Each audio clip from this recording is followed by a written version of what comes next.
ಸಮಾಜವಾದಿ ಭಾರತವನ್ನು ಒಂದು ಜಾತ್ಯತೀತ ರೂಪಿಸುವುದಕ್ಕಾಗಿ ಭಾರತೀಯರೆಲ್ಲರಿಗೂ ಸಾಮಾಜಿಕ ಆರ್ಥಿಕ ಮತ್ತು ರಾಜಕೀಯ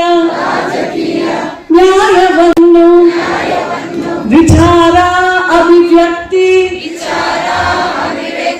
ನಂಬಿಕೆ ಧರ್ಮ ಮತ್ತು ಉಪಾಸನೆಯ ಸ್ವಾತಂತ್ರ್ಯವನ್ನು ಸ್ಥಾನಮಾನ ಮತ್ತು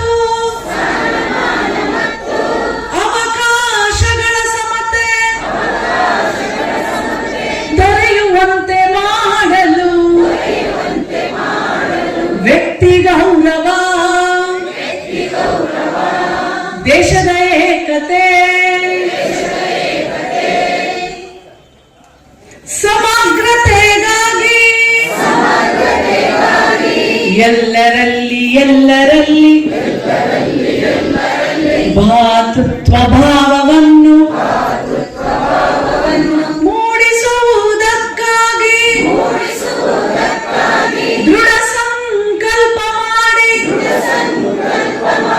ನಮ್ಮ ಸಂವಿಧಾನ ಸಭೆಯಲ್ಲಿ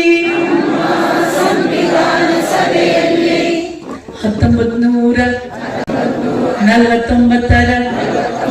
ನವೆಂಬರ್ ತಿಂಗಳ 26ನೇ ದಿನ ಈ